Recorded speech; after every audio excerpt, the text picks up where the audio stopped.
subpoenas linked to the Hunter Biden investigation. They focus on allegations of special treatment and political interference. Lawmakers want to hear from the IRS and FBI employees who they say were at an October meeting where then U.S. Attorney David Weiss claimed he was prevented from bringing charges against the president's son. Mark Meredith live in Washington on that for us. How are lawmakers trying to hold the Justice Department accountable, Mark?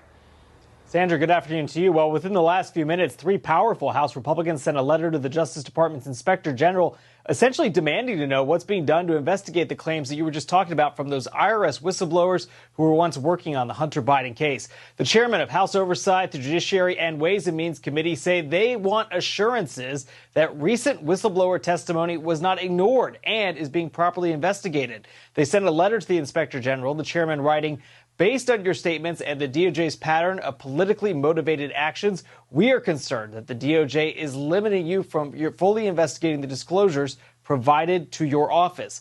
On Monday, the Republican majority also issuing a fresh round of subpoenas to 4 government employees, 2 with the IRS, 2 with the FBI. Congress demanding the agents sit down for a deposition to explain what they knew of alleged limits in the Hunter Biden probe. Now, remember, the first son was expected to plead guilty to tax charges, but the deal was put on hold last month after a federal judge raised questions about how the plea agreement was reached. Since then, the U.S. Attorney in Delaware, David Weiss, has been appointed as special counsel to continue the entire probe. Still, some believe Weiss is far from a strong choice based on his past work. David Weiss has to go. He cannot be the special counsel in this case.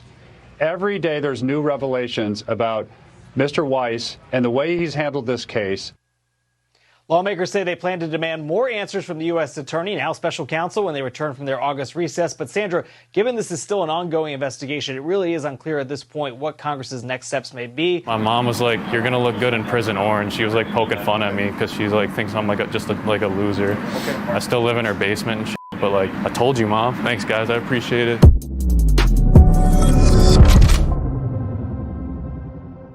What's up with the Hunter Biden memes, baby? It's debate day. We're going to cover it all. We're not going to let the heat up on the Biden crime family. Even though it is debate day, we got one heck of a day for you here. It's Wednesday, August 23rd, 2023. House committee subpoenas top IRS FBI officials in Hunter Biden tax probe. Trump is counter-programming Fox News and the entire GOP tonight with Tucker Carlson, and we have some big news for you on that.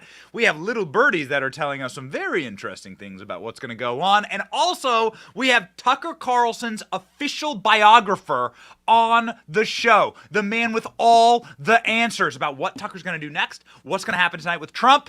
Boy, we're going to preview it all for you. Chadwick Moore is his name, and he's the author of Tucker, a biography. My name is Benny Johnson, and this is The Benny Show. Tonight, baby, tonight, we're going to show you exactly what we are building here. We're so excited about what's going to happen tonight. We're going to preview it for you right now. And, of course, we're going to be welcoming onto the show some people who know exactly what's up. There is a massive, massive play right now to try and keep some type of relevance inside of the corporate catch-and-kill style GOP media ecosystem. Now, what do I mean by that? What I mean by that is there are large corporations that hate you, that don't like you, that don't want you to have a voice, don't want you to have media, don't want you to have the capacity to choose your candidates. And they try and frame the debate. They try and corrupt the debate. You could recognize, hey, Alex, can you grab the original Trump question from Fox News with Megyn Kelly? It's worth doing. I hate doing this to sweet producer ALX, but it's so important to remember how this all started. This Fox News versus Trump. It all started with the debate question from Megyn Kelly, starting off the first debate in Cleveland, Ohio. How do I remember this so crisp? Because I was like 2 feet away. I was standing literally under the stage with Donald Trump, answering his first question at the first debate held by Fox News in Cleveland, Ohio, in a massive sports arena where I think the Cleveland Cavaliers, the NBA team, play. And Donald Trump was asked the first question. He was center stage. He was only polling at like 8% at the time, by the way. Everyone thought that Donald Trump, this was a joke. They thought it was a fraud. They thought it was unreal. And Donald Trump answers his first question from Megyn Kelly and changes politics forever. Watch. One of the things people love about you is you speak your mind and you don't use a politician's filter. However, that is not without its downsides, in particular when it comes to women. You've called women you don't like fat pigs, dogs, slobs, and disgusting animals. Your Twitter account... Only Rosie O'Donnell. No, it wasn't. Your Twitter account...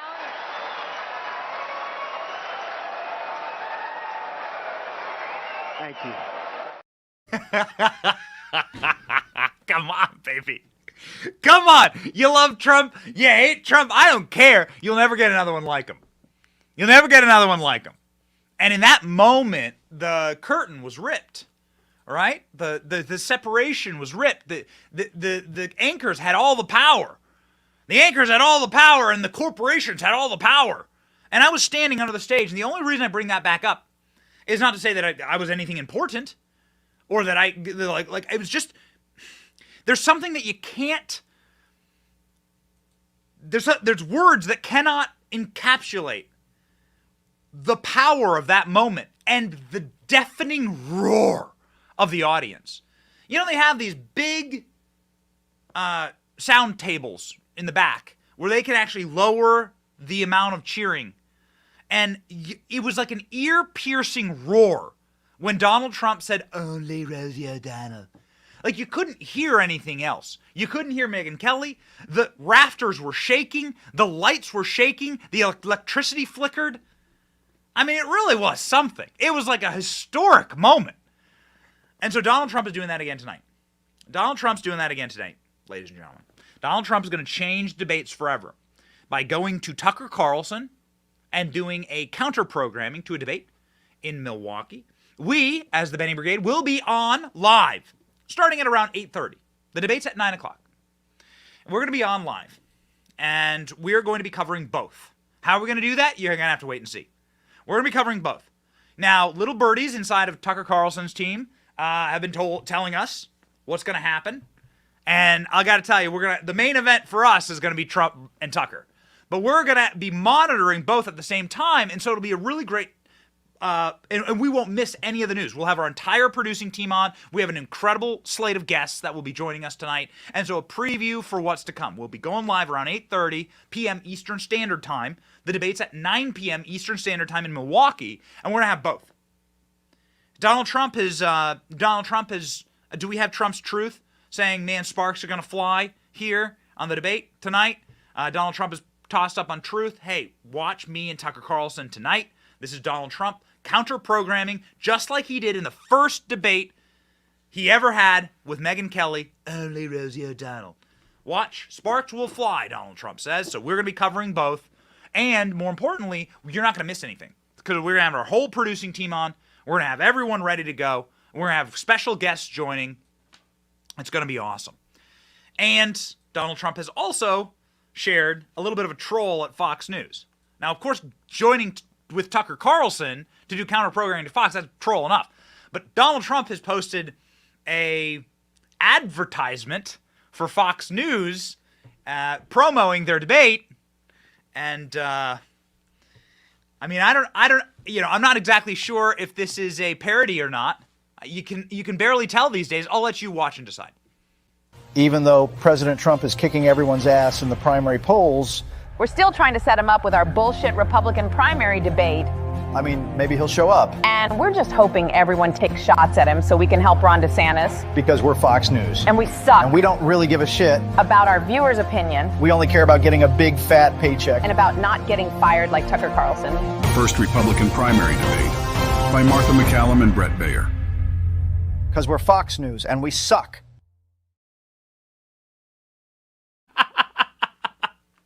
Okay, you're all going to be like, Betty, but you use Fox News clips during your show. Yeah, I mean, listen, this is what we do. We're the referees here, all right? Like, we're the referees here. We're gonna tell it like it is. I'll never forgive Fox News for doing Tucker dirty like they did. You guys know I worked for Tucker.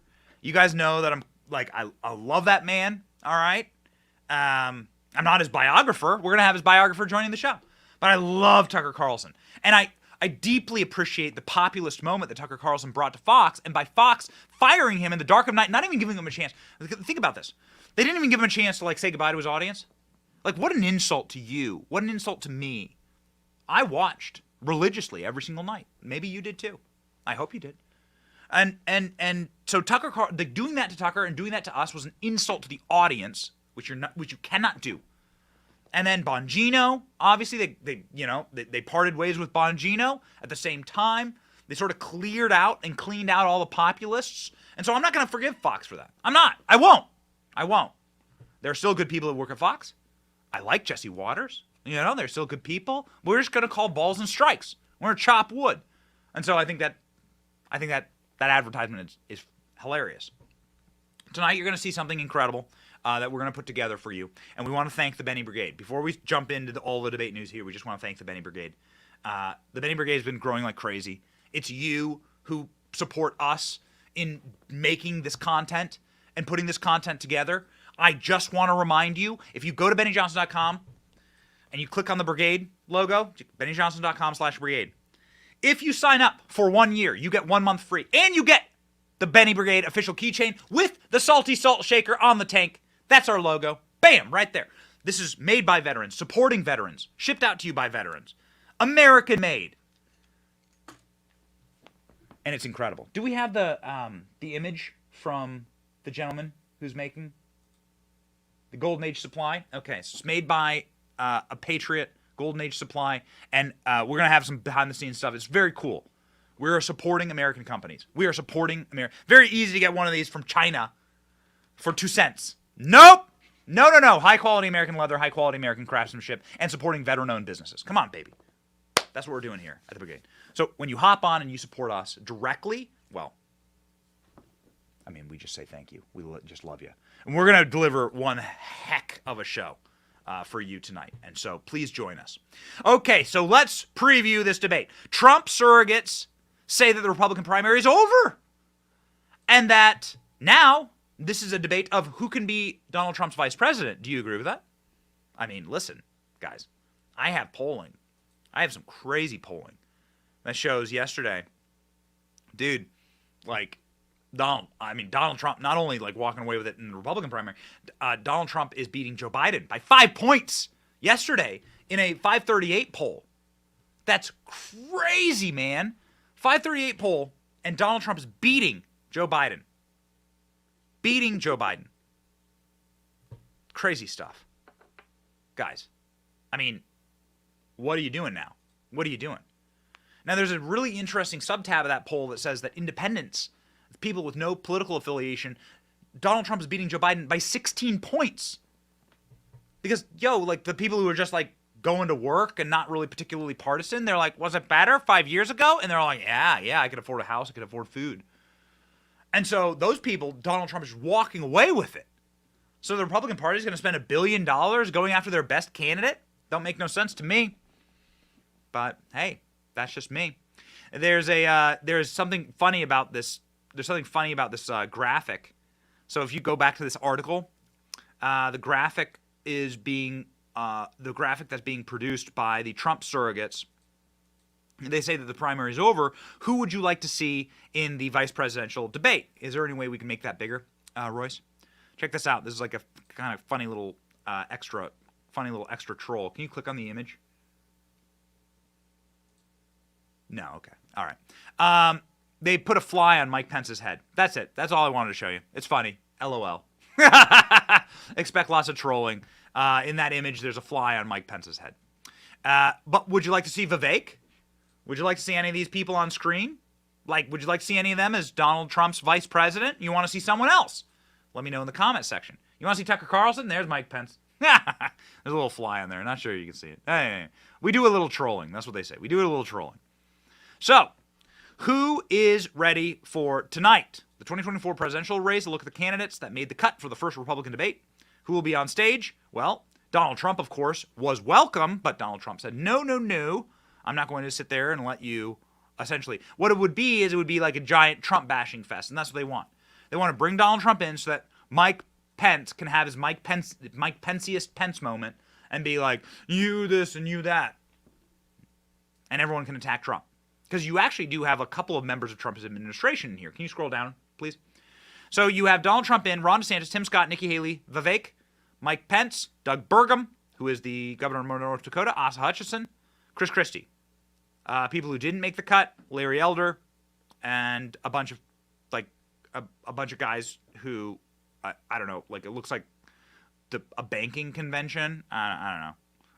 Goofball Will Hurd. Like the CIA has stopped like trying to. Will Hurd is a CIA agent. The CIA has effectively stopped trying to rig our elections, and now they're just straight up running CIA agents for president. Will Hurd is such a joke. So yeah, so this is what the debate stage is going to look like. I expect everyone to go after Ron DeSantis then, because then Ron DeSantis is the big.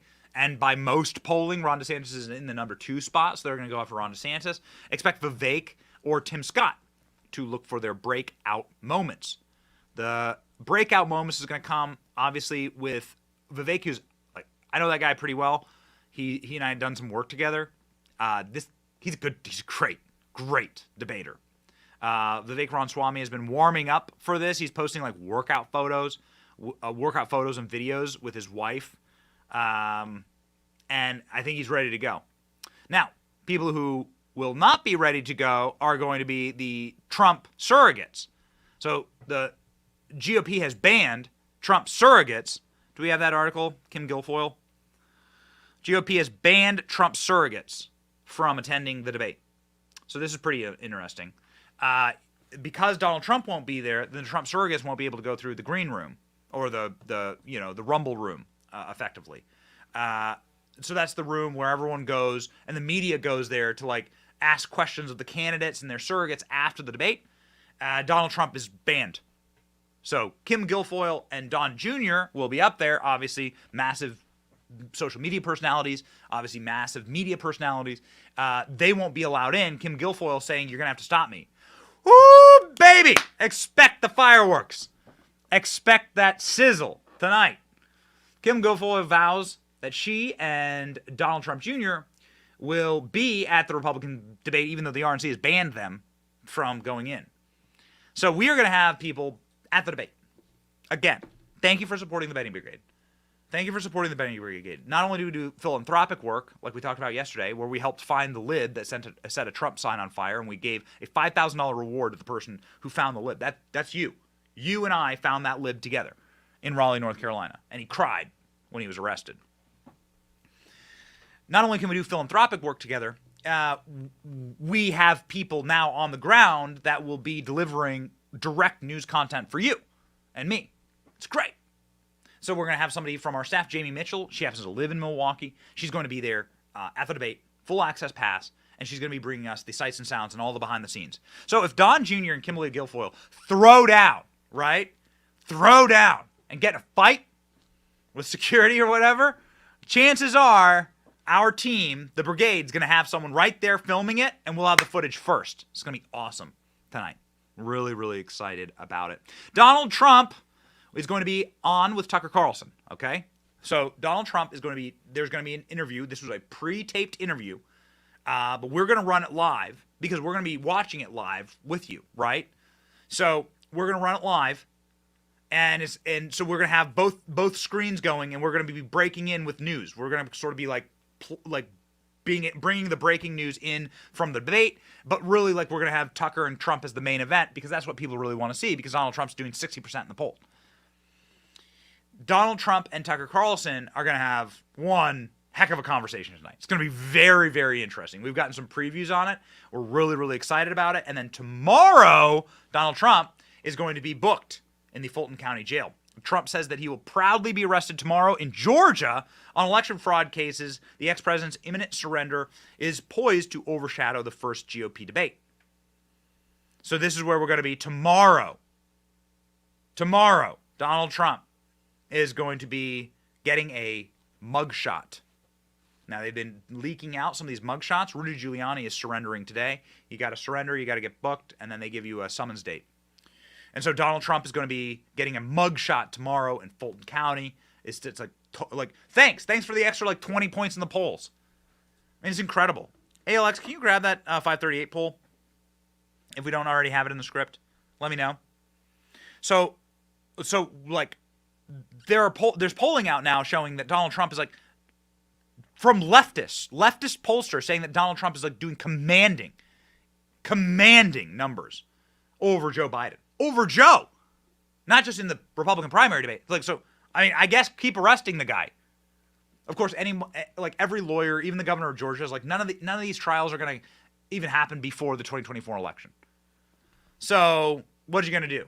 Guy's going to become president and just pardon himself. Does Donald Trump have a pocket pardon that he signed? Interesting. Some little birdie's been telling us that maybe Donald Trump has a pocket pardon and all this stuff is just trash anyway. We'll see. Something that's not trash is the ad that Donald Trump released in the moments after this indictment was announced in Georgia. The ad that Donald Trump released was extremely powerful. We highlighted it, but it's worth highlighting one more time. This is the messaging to blow through this primary process, as clearly the data is showing Donald Trump is doing right now. Watch. The test of a man is how much he will bear for a cause which he knows to be right. How long will he stand in the depths of despair? How much will he suffer and fight? There are many to serve when the victory is near, and few are the hurts to be borne. But it calls for a leader of courage to cheer the men in a battle forlorn.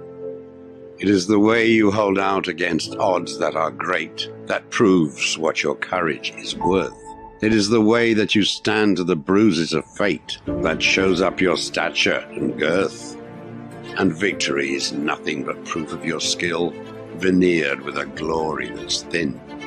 Unless it is a proof of unfaltering will, and unless you have suffered to win.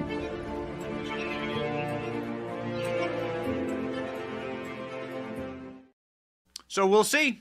We'll see what's up. We'll see what's up tonight. It's exciting.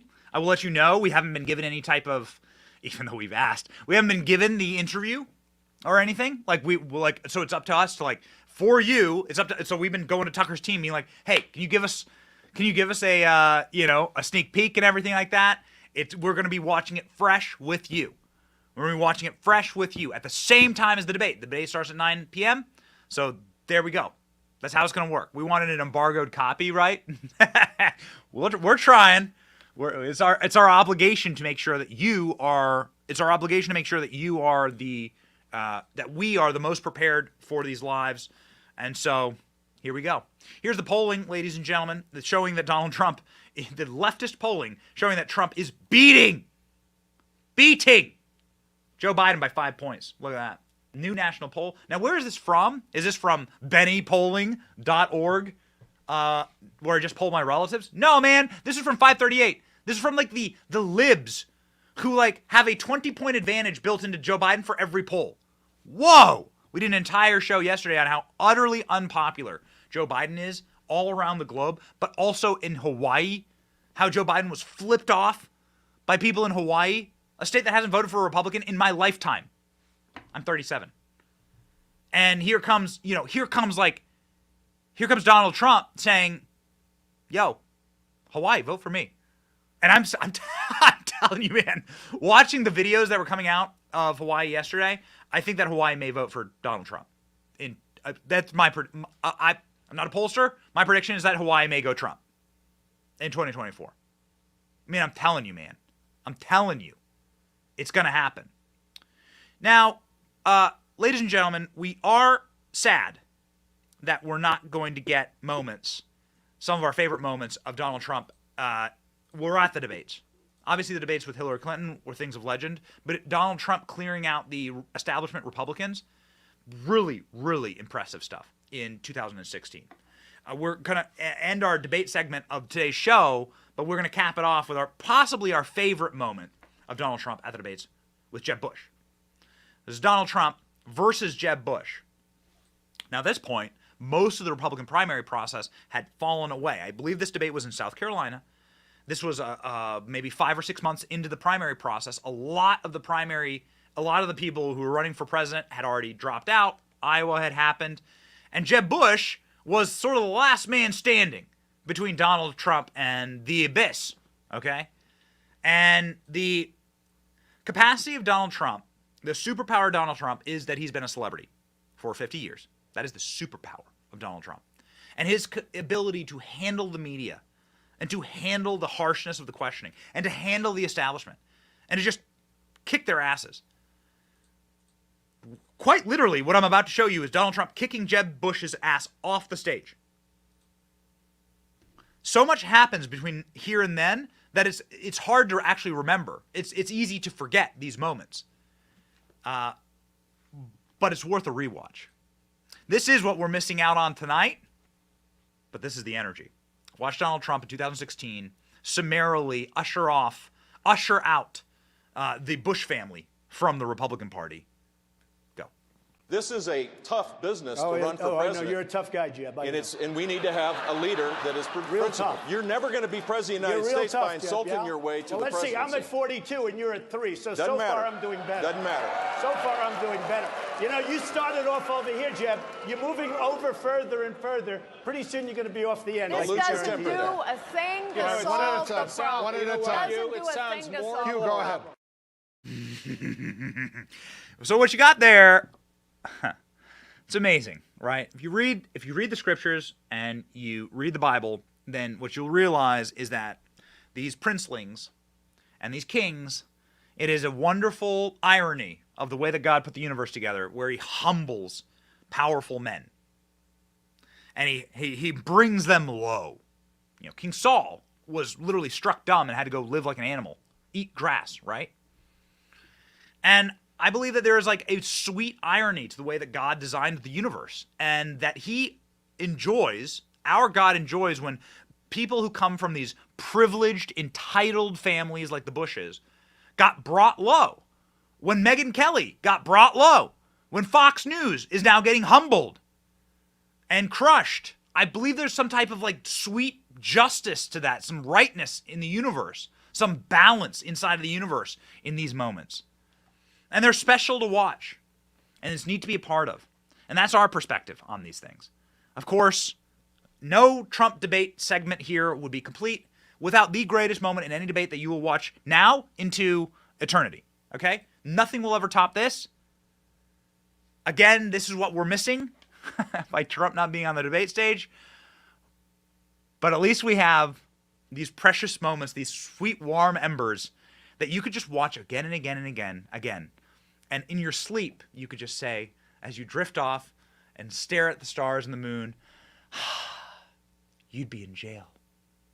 It's just awfully good that someone with the temperament of Donald Trump is not in charge of the law in our country. Yeah, because you'd be in jail. Secretary Clinton.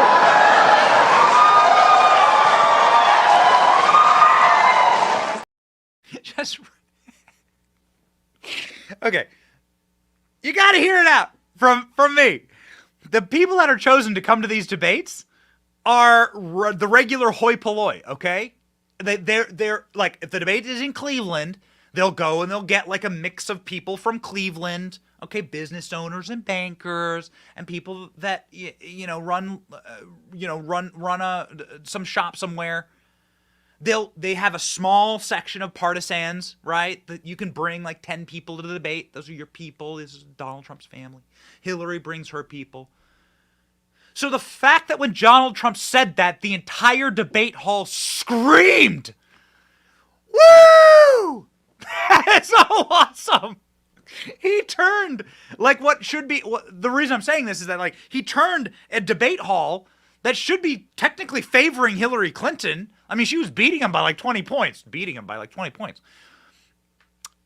He turned the entire room against her. That's how unpopular she was, that witch. And so at least we have those moments. Remember the good times. Like, we have those moments. And so we're thankful for Donald Trump. Donald Trump says sparks will fly about tonight. Again, thank you for your support. Thank you, Benny Brigade. We're going to be out here. We're going to be hustling, grinding. You should watch this show tonight. We'll be live, and we'll bring you both. We'll bring you both, and we won't miss a thing. All right? We won't miss a thing. We're faster, quicker, and better than anyone else out there. And so we're gonna rock and roll tonight. Ladies and gentlemen, why is Joe Biden so unpopular? and we're going to get to some Joe Biden crime stories here in just 1 second. Well, he's particularly unpopular because he's made your savings worthless. Now, what do I mean by that? If the dollar can just be printed, and they can print as many dollars as they need today, then the dollar is worthless. If you can just summon out of thin air your own currency, and there's no value associated with it, there's no limiting factor associated with it. This is Keynesian economics. Neo-Keynesian economics is nightmarish. It's disastrous. It's debt economics. You could never run your household like this. It's going to lead to something terrible, okay? This is why I encourage you, please, take a little bit of your savings, invest in gold, okay? Just as a guy who does it myself, as a guy who has my sweet Allegiance gold with me right here in the studio, so a guy who does it myself, like, it is nice to have some security, to feel that weight in your hand and have just a little bit of gold. A little bit of silver. That's what I got, okay? Go to my friends at Allegiance Gold. Just diversify a bit. You'll get $5,000 in free silver with a qualifying purchase when you visit protectwithbenny.com today. Protectwithbenny.com today. Protect your future against these absolute mongrels who wish to destroy it. You know, if your savings are worth nothing, well, it's very easy to control. If they, make all of us poor, then it'll be a lot easier to control us. I think that's part of the calculation here. So the Biden Department of Justice, if you can even call it that anymore, admits that there are limitations to open an investigation into the whistleblower bombshell of Hunter Biden's probe and politicization. Oh my, what are these limitations? So the DOJ now admits that they may not be able to look into the whistleblower claims, you see, because, well, everything else is on fire in this regime, and we're just going to try and push it over the finish line and hope that Donald Trump is in jail. That's it. That's the plan. Every time you think these guys have, a good plan, every time you think that there's, that evil is smart and they could outwit us, well, to wit, they are not. They are stupid. And it's amazing to, see how stupid these people actually are. So they have been outmatched by the Republicans in Congress. That is clear. And you should feel a little bit of pride in yourself and your party, because the Republicans in Congress are telling us, hey, we're getting ready for impeachment here. I had a kumbaya moment with a number of members of Congress, big names, famous names. You've seen them on TV last week in Nashville after a big Trump speech. And I brought them all together, and I'm like, you got to tell me everything. Dude, impeachment's happening. They're going to do it. They're going to do it. You should be proud of these Republicans, because they've actually put the pressure on the regime and have broken the regime. The regime is in flames right now. It's a beautiful thing. The Inspector General of the Department of Justice, this guy named Horowitz, is straight up saying, it's so corrupt we can't even investigate our own corruption. This is what happened in the Soviet Union. This is what happens to all of these corrupted structures. They become so heavy and so weighted on top. Remember, biblical justice, right? The corruption eventually eats itself. It eventually collapses. The structures cannot withhold the amount of corruption. This is what's happening with the Bidens right now. Pride cometh before destruction, of course, is something that we like to say often on this program. And the Inspector General is being like, I don't even know where to start. These people are such rats. I don't even know which hole to go down. Watch.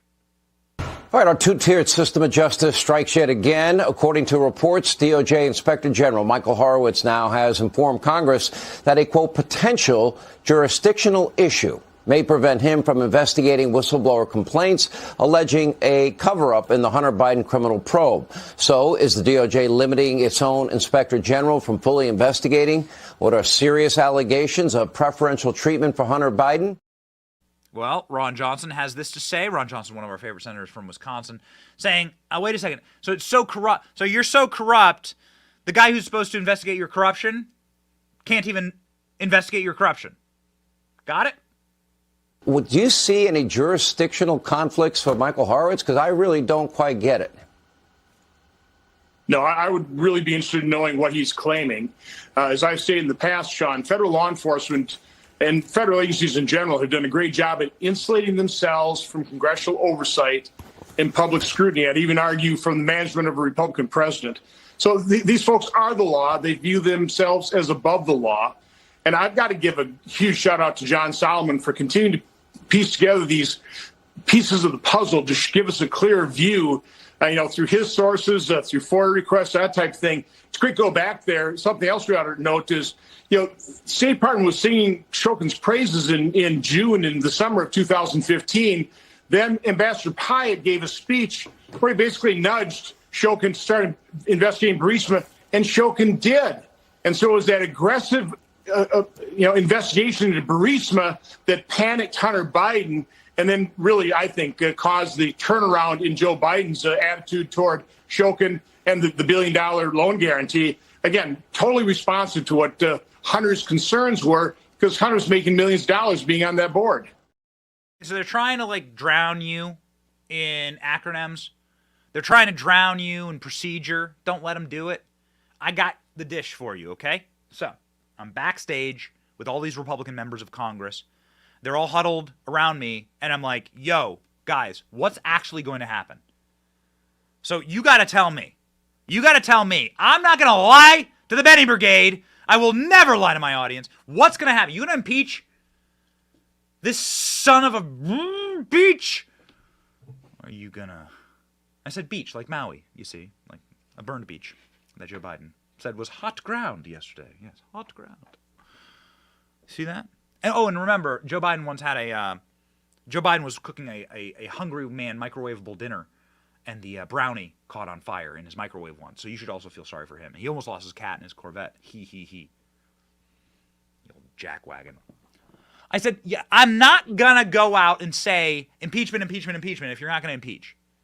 Now, there were some people who weren't hardcore in there, in this group of congressmen. What I mean by that is there were people that are not the MAGA Freedom Caucus guys, very middle of the road Republicans. And those guys looked me in the eyeball and said, nope, we are impeaching. Here's how it's going to happen. As soon as we get back, they're in an August recess right now. It must be awesome. Can you take a recess from your job? Can we take a recess, Royce? Do we just get months off? I don't know. Congress gets months off and gets paid for it. I don't get it. So Congress takes August recess, and they are going to come back in September, and Jim Jordan's immediately going to start an impeachment inquiry. That's how it's going to go down, according to what I have been told directly by multiple members of Congress. Jim Jordan's going to start an impeachment inquiry. Jim Jordan is a buttoned-up kind of dude. He's a championship wrestler. He's an athlete. He's a champion. He's somebody who isn't going to mess with you. He has never lied to you. Jim Jordan is one of the very, very good straight arrows. You know that. Great defender of Donald Trump as well. Jim Jordan is going to button up in this impeachment inquiry the articles of impeachment. And they're not sure what those are going to look like just yet. Probably going to be focused on the bribery, because bribery is there in Article 2, Section 4, as we talk about all the time. The bribery is the tip-top of what you can impeach a president for. Remember, Article 2, Section 4. Article 2, Section 4. I'm never going to drown you in acronyms or fancy names or anything like that. It's all bogus. It's all meant to distract you. All you need to know is that it's a simple dish. Article 2, Section 4. Bribery. Do we have our graph? Do we have our little chart? So, bribery is what we're going to charge Joe Biden with. Jim Jordan's going to button those articles up, then he's going to send them to the House floor. House floor is going to probably wait until after Christmas to impeach Joe Biden. That's what I have been told. That's what I've been told.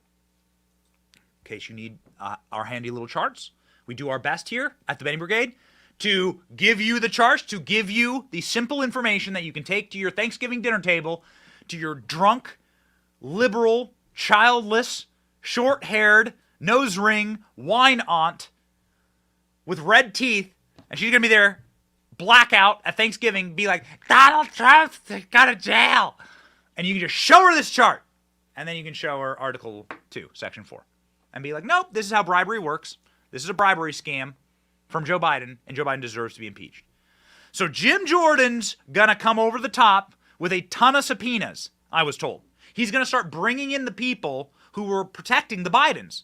That's how you apply pressure. That's how you put your shoulder to the wheel. Jim Jordan's going to start bringing those people in. I was told that a week ago. Ooh, boy, what news dropped this morning? Well, check this out. From Jim Jordan. I'm going to begin subpoenaing top IRS and FBI officials in the Hunter Biden tax probe. We're going to put our shoulder to the wheel. Check this out.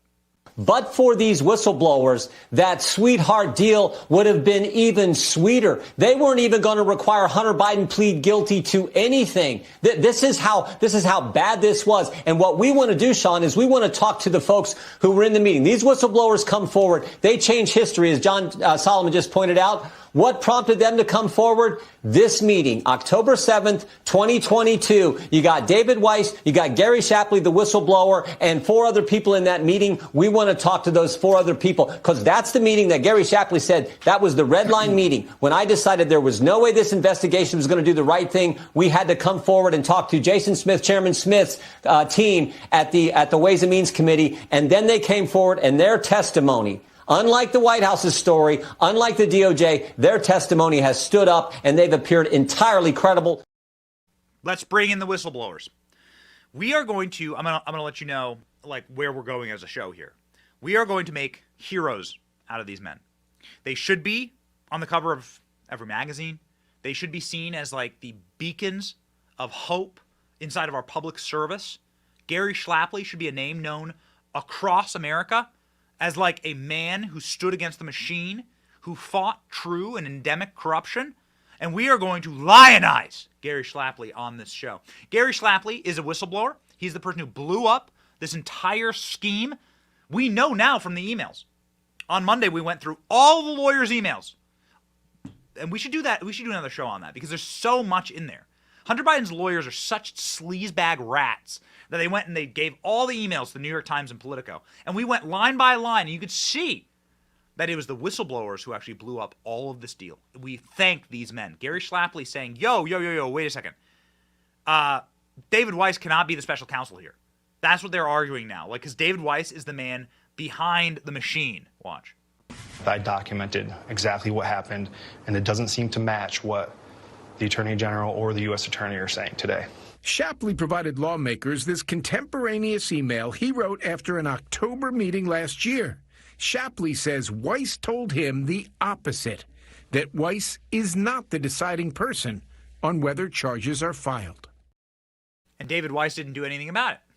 So David Weiss allowed Merrick Garland to lie again and again and again. And now David Weiss is put as the special counsel. First off, that's illegal. You have to appoint a special counsel outside of the DOJ. David Weiss works for the DOJ right now. I don't know how people aren't raising this claim, and we will perhaps later. You can't appoint a special counsel from inside of the DOJ. That's the point of a special counsel. Mark Light, who is the lawyer for the whistleblowers, is saying as much. Watch. My overall reaction with all of this information that's come out from the Politico and New York Times articles are that David Weiss has to go. He cannot be the special counsel in this case.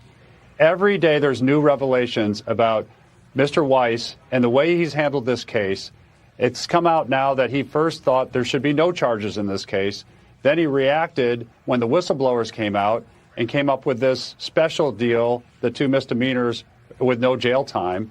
And then we hear threats. There are documents that show the defense team were threatening to put President Biden on the stand. And to say that's a threat, it really shows that, what is that going to accomplish? The head of the executive branch would be testifying in a trial against the Department of Justice. It means Weiss has to go, and a special counsel from outside the government, outside the Department of Justice, has to be put in here to handle the case. Ooh, baby. It's going to get hot.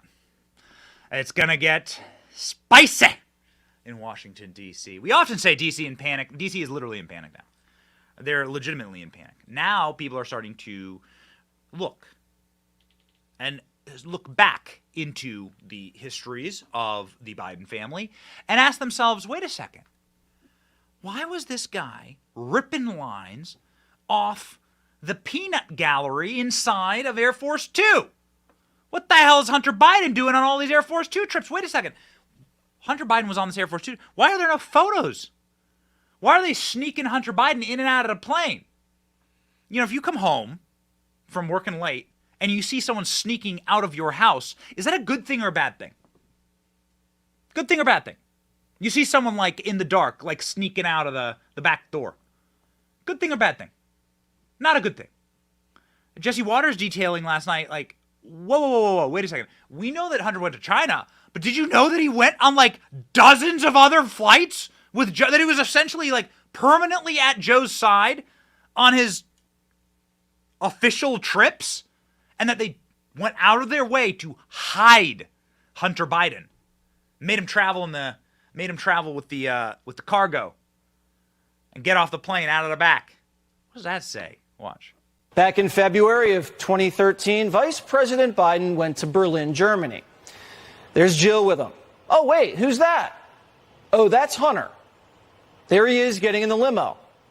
What was Hunter Biden doing in Germany? Well, Joe was there for the Munich Security Conference. That's the same security conference that took the lead role in the Ukraine war. And at this conference, China was a major issue. Ironically, it was those two countries that ended up paying Hunter Biden. Just months later, Vice President Joe Biden invited his son Hunter back onto Air Force Two for a trip to Asia. First stop, Japan. No sign of Hunter on the tarmac, but somehow there he is in the back of the limo. What's he doing in Japan? We don't know. And the next day, Air Force Two took Joe and Hunter to China. The infamous trip where Joe Biden shook hands with Hunter's Chinese client in the lobby of a Beijing hotel. After that handshake, a $25 million deal materialized between China and the Biden clan. And it doesn't stop there. There's Hunter again. This time in the back of a limo in South Korea the day after his China trip. And there's no footage of him getting off the plane, but somehow there he is in the vice president's motorcade. Interesting. Now, why would they be hiding Hunter? You know, they have been hiding Hunter. You know, Hunter Biden stayed in the White House for 2 weeks. Oh yeah, that's a bit. We were out in the field last week filming documentary content. That story broke. Hunter Biden lived at the White House for weeks. Ooh, baby. And then they found bags of cocaine, not one, not two, but 3 places around the White House. Joe Blow, what's in the red backpack, Hunter? Such a question. It's interesting. The policy for the Biden family has always been to lean in to the scandals, right? Much like the mafia family, right? You're not allowed to question, you're not allowed to insult, you're not allowed to come at certain business. Made men, right? Made men in the mafia. This is what Joe Biden has tried as hard as he can with his room temperature IQ to make Hunter Biden. Joe Biden's often bragged that Hunter Biden went with him on business trips. Oh, yeah. This is the PR strategy. Watch. And it didn't take long before Hunter ventured off on his own, using Air Force Two as a connecting leg to the Philippines. And once again, his business partner, Vice President Joe Biden, advertised to Asia that Hunter was ready to do business. And as I speak, my son has just boarded, my grown son has just boarded a plane, an aircraft. He's heading to the Philippines. His name is Hunter Biden. He's chairman of the World Food Program, USA. And he's going there, out in the field, like so many of you did. The Biden family used the World Food Program as a humanitarian cover story. After flying all over Asia on our dime, Hunter hopped back on his business partner's jet, Air Force Two, to hit Italy in 2016. There he is shaking hands with the Italian Prime Minister. It's funny, Hunter had just been to Italy on a family vacation with his father. There they are. And a year before that, in 2014, Hunter met the owner of Burisma in Italy. The Italian job is what they would say here. So interesting. This is what a regime looks like in panic. They have too many fires. They can't control. They can't capture and kill these fires. They can't control now what is happening with Tucker Carlson, the debates, the Trump interview. They're losing control. And that is something you must have inside of an oligarchy or a tyrannical fascistic state, which is what they wish to bring to America. But we are going to break them of that. And joining us in just a moment is going to be Chadwick Moore, the official Tucker Carlson biographer. And he's going to preview what we're going to get tonight with Tucker and Trump. You want to make sure that you are connected when you are watching our program. We're going to have wall-to-wall programming for you tonight. You want to make sure that you have reliable cell phone service. That's why we use Patriot Mobile. Again, we were on the road all last week. We went to very rural places. We went to the border. We went to Yuma. We were practically standing in Mexico on like a Indian reservation, like with the border wall. It's wild. You can't get more desolate. You can't get more out there. But here we are with our cell phones working, able to upload and able to do our jobs. That's because Patriot Mobile takes care of us. You get the same coverage that you're already accustomed to. Great coverage in your area minus the leftist propaganda. Please do not support woke companies. Support our friends at Patriot Mobile. Get free activation today with the offer code Benny. PatriotMobile.com/Benny. PatriotMobile.com/Benny. Stay connected with us. That's how you fight the commies. Ladies and gentlemen, somebody who's been doing an incredible job fighting commies, somebody who's was one of my favorite guests when Tucker Carlson was still on Fox, and somebody who always brings a little bit of a pep in his step, not the Hunter Biden kind, okay? Not the Hunter Biden kind, but just like high on life and a happy warrior is my friend joining the show, Chadwick Moore, the official Tucker biographer.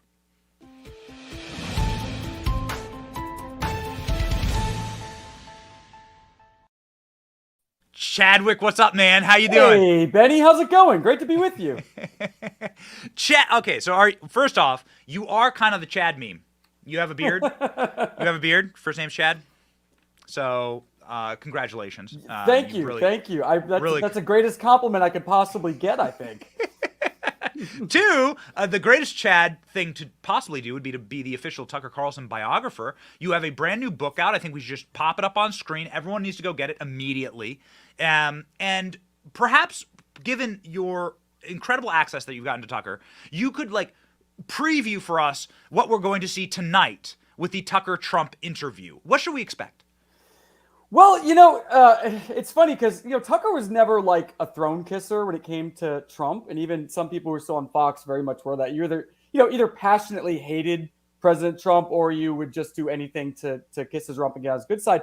Tucker was always someone who very much, I think, was interested in Trumpism and this sort of populist approach and what Trump stood for without necessarily making it all about the man. So I think that sort of makes him, a good place for this interview tonight. I think and hope that he'll ask difficult questions as Trump would have gotten in a debate, and maybe we'll get in debate in future. But also, I think Trump probably feels like he's going to get more of a fair shake here than on that other network, where, it seems pretty clear that had he appeared, it would just be 8-9 other people taking shots at him all night, trying to bring down his popularity and raise their own. I can't really imagine what the point otherwise would be to have him in that debate. Yes. And many people have been asking this, is it the greatest revenge arc in American history? Because I have a feeling that Tucker Carlson, who has landed, Devin Archer, anyone would have taken that interview. And that is the most coveted interview, perhaps in the media landscape for, a matter of weeks this summer. Tucker Carlson gets it, right? Heads of state, rappers. It's almost like Tucker is a hotter commodity after Fox News. Do you agree? Yeah, it's amazing, and this really dovetails also with the debate tonight, and that Tucker has really become, since his show was taken off the air, figurehead for independent media eclipsing mainstream media. And this is no more clear than it seems that independent media is playing the predominant role already in this election cycle, particularly in the primary. Ron DeSantis even announced his candidacy on Twitter. That really annoyed Fox News. They wanted that. Also, Vivek Ramaswamy and RFK Jr. both announced their candidacy on Tucker's show. Tucker was always I think part of his success for the show. There are many reasons, but one of them was he was this bridge between old media and new media. He brought the internet to television and television to the internet. And since they kicked him off, a lot of people who never would have been on cable or cared about cable or who were only there for Tucker have now left. And we're seeing now that independent media is taking the lead on everything. Mainstream media is playing catch up. And in some cases, and with one network, they can't even report on what Tucker is doing and the news he's breaking, like that Devin Archer interview. That's fascinating. What a great point, Chadwick. Okay, so this is my question to you is has Fox News even mentioned that Donald Trump, don't they have an obligation to their audience to note that Donald Trump is speaking with Tucker tonight? I don't think they've even mentioned that. Well, you would think. So there is a source inside Fox, and I'm telling you this for the first time, just told me who still works there, that they are totally banned from all shows are banned from even acknowledging that Trump will appear on this show. Whatever happens on the show, if Trump breaks news, they can't mention it. There's been a policy in place since Tucker has taken off the air that you can't say his name on air. and he's like Voldemort. He's like that he who shall not be named. And explicitly, everyone at Fox was told they cannot mention this or what happens on it. I mean, that's very. I mean, there are a lot of really good people at Fox. I used to be on the network a lot. I'm not. Not talking about the executives, but there's a lot of people there who consider themselves real journalists. They're very good people. They take their work seriously, and this is most frustrating to them. They can't report on the news, all because of this vendetta that the network has against its former top host. Could you please peel back the onion layer as to what happened with Trump and Tucker? There is so much fake news out there, like legitimate fake news. People essentially manufacturing narratives to help themselves out and using this. Can you set the record straight, please? Oh, absolutely. So I was, I think you're probably mostly referring to these text messages, these private text messages that were made public as part of discovery in the Dominion lawsuit, in which Tucker was saying things like, I hate him passionately, and referring to Trump and saying other things, he drives me crazy. I don't remember what else he was saying. As it would happen, I was physically with Tucker working on this book when those text messages were made public. So I was getting like the real-time reaction, his producer saying, hey, look at this, showing him the news story. And of course, I asked Tucker extensively about his thoughts on Trump, about the text messages, put basically every word of it into the book because I thought it was so interesting. And I mean, Tucker's just so fascinating anyway. But my initial, so that was definitely, and still to this day, is being used as kind of to drive a wedge between Trump and his supporters. Saying like, look, and also paint Tucker as some sort of fraud and whatever. Now that I know Tucker so well, over a year and a half, I worked on this book and spent time with him. He's a very, very impulsive and passionate guy. And even before I got to talk to him about this stuff, when I was seeing these things, I just thought, well, that's like no different than something I would text a friend of mine when Trump does something that frustrates me, even though I'm, not ashamed to say I very much support the man. But, I think it was like blowing off steam moment. I mean, if people published every text message we sent, what could you get out of that? So that's not even really trying to diminish it. I think that's just totally honest, especially when you know the sort of person Tucker is. And in the book, I got him talking, extensively about Trump. He is not afraid to say where he thinks Trump fails as both a leader and where he failed as president, and also where he shines and what his biggest strengths are and what he likes most about him. So I think it's good he has a balanced approach to President Trump and doesn't just want to be a sycophant to him. Mm-hmm. Yes, and I think that creates a far more interesting interview environment, right? People are most likely going to, I cannot imagine somebody who would prefer to watch the GOP debate tonight, a Trumpless GOP debate right now, would prefer to watch that programming over a Tucker-Trump interview. Yeah, and for Trump to further troll Fox News, he's now arranged for his arraignment to be tomorrow in Georgia. So just when Fox was counting on getting the headlines from the debate, well, all the news is going to be focused on Fulton County, and nobody's going to care, especially without Trump there. I do think that probably the real winners in the debate, in this situation, if there are any, are probably all the other candidates except for Chris Christie, who now can actually maybe, instead of focus on attacking Trump, they can try to deliver their vision for America and sell whatever voters are watching on their story. They won't be so distracted by Trump in the room. But I'm not sure if we're going to be seeing many sound bites tomorrow. I'm not sure. It'll be interesting, but I'm not sure what's going to happen that's really going to get people entertained and amused and provoke thought and discussion. So there's one soundbite that we play on the show often, which is Tucker Carlson elucidating out of Mike Pence this commentary that he doesn't care about what's happening in America. It's not my concern, right? Has become almost a bumper sticker slogan and has effectively ended Mike Pence's career, right? He can't get over 2% in the polls now. And many people, this crystallized what they already thought of Mike Pence. But I suppose you would have an interesting perspective on this. Tucker Carlson would never have been able to have that moment were he still with Fox. I guess undergirding this idea that he's more powerful now and more relevant now. Would you agree? It certainly seems that way. I mean, he completely destroyed Mike Pence's political career. And thank goodness we all got to see that. I mean, the man said he doesn't care about Americans suffering. Twice he said it. Yes! Not my concern, not my concern. He reiterated it. My jaw was on the floor when I saw that, but way to get a politician off their toes and I think be honest about who they really are. But I mean, funny enough, I asked Tucker about Mike Pence when we were writing the book. Tucker's known Pence for many years. He was a regular on Crossfire back in Tucker's CNN days. And Tucker's response that we put in the book was something like, he's the creepiest person I've ever met. And then he goes into how there's just absolutely nothing sincere about this man. Maybe that was his sincere moment, but we would never have known that. And not even just to bully Mike Pence, but the fact that that's probably exactly how so many people in our leadership class, both in media and in Washington, feel completely. Of course, that's how they feel. And so including the president himself. And now we have one of them who's very prominent, just outright telling us. I mean, I suppose there is so much value in seeing who people truly are. When someone tells you who they are, believe them, right? As the old adage goes. Right, for sure. Chadwick, final question for you.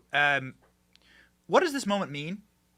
You've taken the time, and as you said, put in 2 years of work on this particular moment. And you happen to be one of those people who are just really in the right spot at the right time. And I don't think you were expecting Tucker Carlson to part ways with Fox News in the midst of you previewing your book here. Two-part question. Why did that happen? Why did that happen? And then two, what is the media ecosystem going to look like going forward with what Tucker is about to build? So, yeah, I mean, weirdly, I was a guest on his final episode on April 21st, which, of course, we didn't know was going to be the final episode of the show. And I think that it's, specifically going forward, Tucker is, they're raising money to start their own media company, probably a subscriber-based service. Justin Wells, his executive producer, says that people can count on seeing a lot more Tucker than they ever saw on Fox News when that's finally allowed to happen. But of course, Tucker's still an employee of Fox News. He's still getting a paycheck every week. He's still under contract. That expires December 2024, conveniently right after the next presidential election, which brings me to your other question. Why was he taken off the air and what happened? I mean, it's inarguable, in my opinion, at this point, that it was ideological. And of course, it happened 6 days after the Dominion suit. Tucker was, of course, not pushing those theories. In fact, the only reason why Tucker's private messages were subpoenaed was because Dominion wanted to argue that reasonable people, like Tucker Carlson, knew that the claims that the voting machines are rigged were BS. So, that's, he wasn't one of these people pushing it. Other people at Fox were. They still have jobs. It was purely ideological, 100%. Fox brass does not like Donald Trump. Tucker Carlson is, as one liberal called him, that I quote in my book, the high priest of Trumpism, which I think they meant as an insult, but I don't think that's an insult.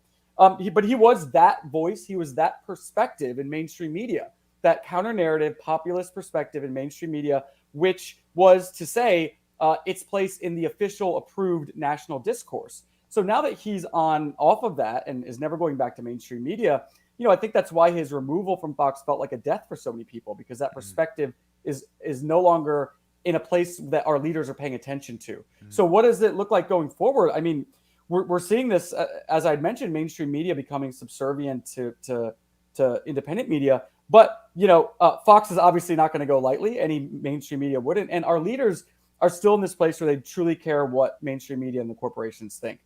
Now someone like Tucker can be more easily ignored by the leadership class, even though that's where the people are tuning in. They're tuning into shows like yours. They're not tuning into CNN and other places. So it's going to take a massive cultural shift, but it truly feels like we're on the cusp of something really big right now in this country. And this, the headlines of the last few months, there's some sort of big sea change happening that I don't know the exact outlines of, but I think a lot of people feel it.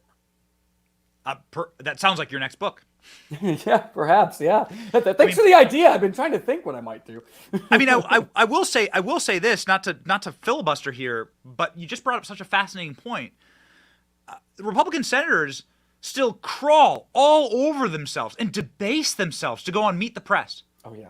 They just they denigrate and humiliate themselves. Ball gag in mouth, gimp suit on, crawling on all fours, walking to Ginger Chuck Todd to stroke his goatee. Am I wrong? It's so true. Well, it's the prestige economy. That's all it is. It's the prestige, and this is why half these people get into politics. They're extremely callow people with very low self-esteem who need to be fed attention all the time. And so, of course, they want to be on Meet the Press, even if 5 people watch, rather than going on some Twitter show that has 200 million people watching. Because it's prestige, it's validation from this corporate entity that you're worthy to be on here, and you've got the makeup girl, and you've got the cameras, and you're treated like a princess, and maybe you get to eat snacks in the green room. So that's what it is. I mean, it's personality dependent on these people. It has nothing to do with actually caring, about the voters or what real Americans think. It's completely ego driven. Yeah, it is wild. You and I should talk offline. I got some interesting stories about Republican senators and totally. it is wild to see the way that they treat like shows like ours and audiences like ours that are real and like active and they're people, and they don't get it. I think it'll take a generational shift, quite frankly. And we all see what's happening with the age of members of Congress. It's never been older, and I think that's the problem. The age makes it lag, and so the younger members of Congress, they totally get it, right? And they're never invited on Meet the Press anyway. But like they get it, but it's this class that is sticking around. They keep the system alive. That's what I can't figure out.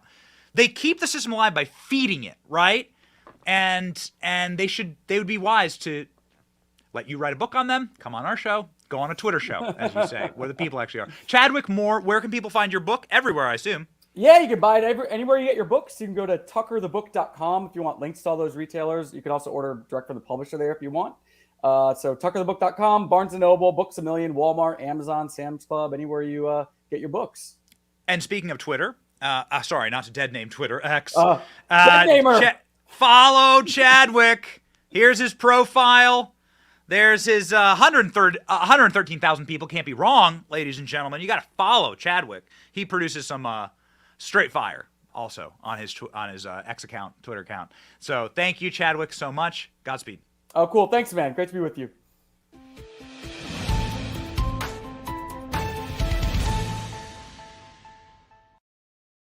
Right, baby. We're out here. We're going to be here tonight. We're going to be bringing you the flames tonight. We are doing it. And then tomorrow, the Fulton County Jail. Donald Trump has confirmed that tomorrow's the day. Earlier in the week, we were like, whoa, it's going to be Friday. It's going to be maybe Saturday. Who knows? Donald, who knows? Donald Trump has confirmed Thursday is the day that he will be going in. Expect us to have a t-shirt up with Donald Trump's mugshot on it. Not guilty, y'all got to feel me. You're going to turn this man into Tupac, as Chris Rock famously said. You going to arrest Trump? He's going to sell more records. You ready for that? Donald Trump saying as much. Yesterday, he will be turning himself in. What you going to do? You going to raise his poll numbers? Donald Trump also showing you exactly how he's managing all of this. Had a hysterical Truth Social post yesterday. The failed district attorney of Fulton County insisted on a $200,000 bond from me. I assume, therefore, that she thought I was a flight risk. Fly far, far away. I'm going to read this in Donald Trump voice, okay? Hold on. Fly far, far away. This is the second truth right there. Fly far, far away. Maybe Russia, Russia, Russia. Share a gold-domed suite with Vladimir. Never to be seen or heard from again. Would I be able to take my very understated airplane with golden Trump affixed to it for all to see? Probably not. I'd be much better off flying commercial. I'm sure nobody would recognize me. This is Donald Trump's post on Truth Social. Donald Trump taking it in stride. In stride, ladies and gentlemen. There we go. There it is. So we're going to as well. As Rush Limbaugh used to always say, now's not the time to panic. I'll tell you when to panic. Now's not the time to panic. Who are the ones who knock? We are the ones who knock. As Chadwick just said. And what a compliment to all of us. As Chadwick just said, it's audiences like ours where the power actually is. It's the brigaders. We're the ones. It's the salty army. We're the ones where the power actually resides in because we are real. We are growing at a shocking pace, actually. It's amazing. You are part of the fastest growing independent media audience streaming on the internet. And I have to say streaming because Tucker Carlson is now the official most followed independent voice on the internet. And I don't think we'll ever catch Tucker. I'm not sure I ever want to, but we're going to do something. He's 20 years older than me, so we're going to build something a little different. We're going to build something for you. And here's Chadwick Moore on our show being like, this is the future. You're part of the future. You're just here early. It's going to be amazing. It's going to be biblical. because it's biblical, we're going to read our verse of the day. Matthew 7:7. Okay, verse of the day. Ask, and it will be given unto you. Seek, and you shall find. Knock, and the door will be opened unto you. Oh, this is from yesterday. Am I reading the wrong verse of the day?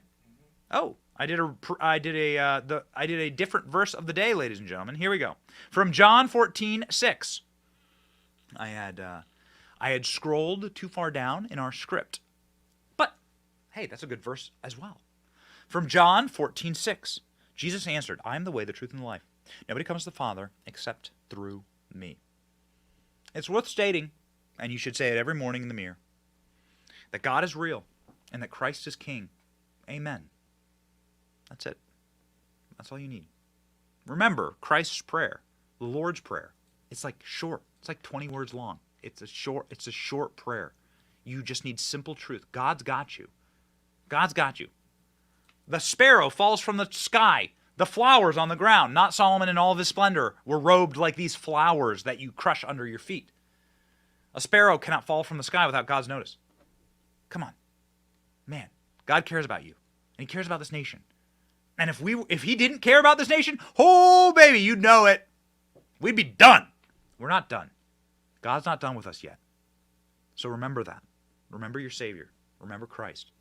Have that confidence. Stand upright. Stand upright and march forward, Christian soldier. Be upstanding. Salt and light, baby. We'll see you here later today. It's your boy Benny. See ya.